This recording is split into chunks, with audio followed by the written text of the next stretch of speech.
Ministério do Turismo, Secretaria Especial da Cultura, Promac Incentiva São Paulo, São Paulo, Capital da Cultura e Prefeitura de São Paulo, Prosa Press, Grupo Fleury, ZUP e 99 apresentam. Thaís Fôlego, diretora de tecnologia das Minas, está em reunião com um grupo de mulheres. O Brasil é o 5º país que mais mata mulheres no mundo e tem estatísticas, né, sobre agressões que a cada minuto 8 mulheres são agredidas no Brasil.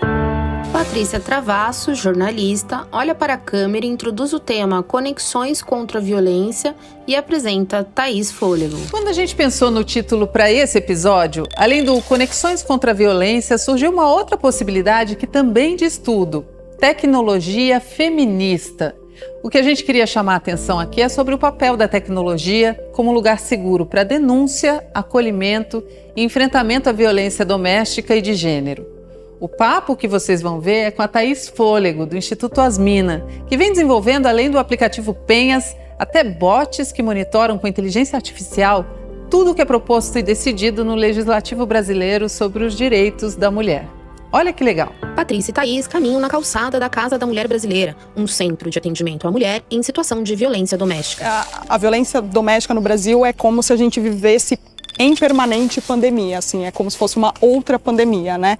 Porque o Brasil é o 5º país que mais mata mulheres no mundo e tem estatísticas, né, sobre agressões que a cada minuto 8 mulheres são agredidas no Brasil. Então é isso, assim, realmente, de fato, é como se a gente tivesse uma pandemia há muitos anos, né, e a gente não vê melhorando. Inclusive, a pandemia do coronavírus piorou demais esses casos, exato. Vocês sentiram isso no aplicativo, por exemplo? Sentimos, assim, nos 2 primeiros meses da pandemia, que foi quando teve os lockdowns, né, então que as pessoas, né, enfim, precisavam ficar em casa, o número de downloads do app subiu 40%.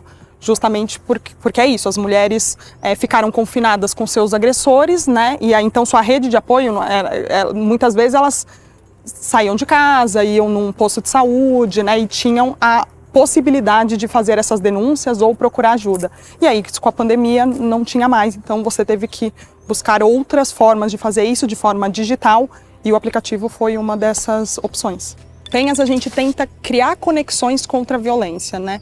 Então, a ideia é que seja um espaço seguro para que essas mulheres possam encontrar ali uma rede de apoio primeiro. Então, a ideia é que você, né, congregue mulheres vítimas de violência e mulheres que querem ajudar outras mulheres. Então, a gente tem muitas voluntárias no aplicativo que já viveram situações de violência e querem ajudar outras mulheres com escuta, com acolhimento, né? Enfim, com orientações, contando também suas próprias histórias para essas mulheres saberem que sim, existe saída para essa situação.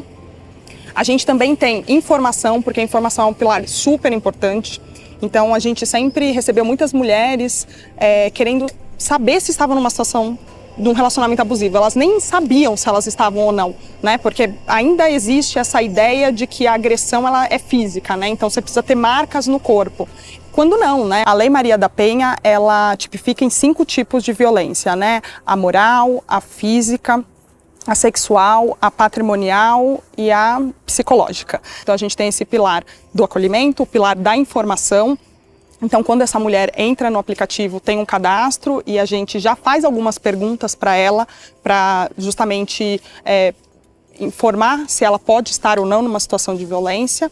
Além disso, a gente tem várias informações dentro do aplicativo, então a gente tem reportagens da própria revista Asmina e de outros veículos que cobrem também o tema, e tem um mapa em que ela pode encontrar serviços mais próximos. Então ela pode encontrar a delegacia mais próxima ou a casa, né, um centro de atendimento mais próximo que ela possa buscar ajuda. Então esse é o pilar da informação. E o terceiro pilar é justamente o do pedido de ajuda, né? Então, numa situação de emergência, essa mulher ou ela precisa ligar para a polícia ou ela precisa que alguém vá ao socorro dela, né? Então, nesse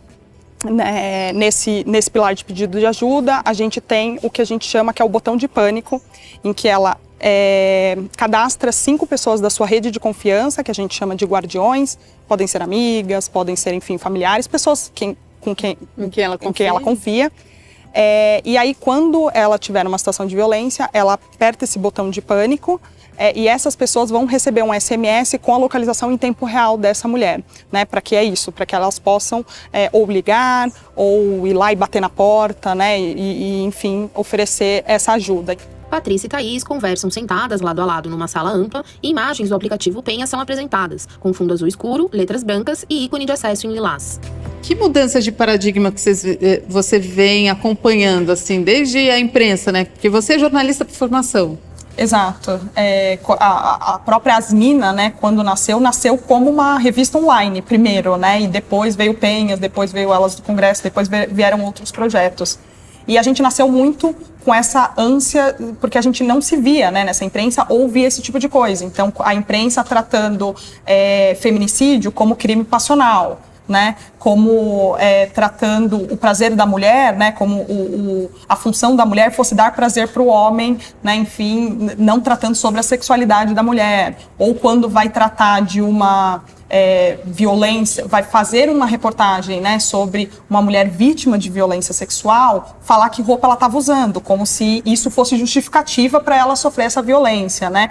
Então a gente sabe que essas narrativas são muito importantes, né? Elas conversam muito com essas crenças machistas, né? Reforçam estereótipos machistas e acabam reproduzindo e, né, enfim, você entra nesse bolo aí de estereótipos machistas e reforçando estereótipos nocivos, né? Então, quando a gente nasceu em 2015, a gente nasceu muito dessa ânsia de ter uma comunicação, né, enfim, não machista, né, que não reforçasse esses estereótipos, que trouxessem, né, enfim, dados sobre os problemas, né, que as mulheres vivem no Brasil. Thaís mexe no aplicativo Penhas e apresenta um novo projeto de monitoramento de direito das mulheres no Legislativo. Quais são os outros produtos? Então, vocês têm o Penhas, mas vocês acompanham também a legislação brasileira em relação a direitos da mulher?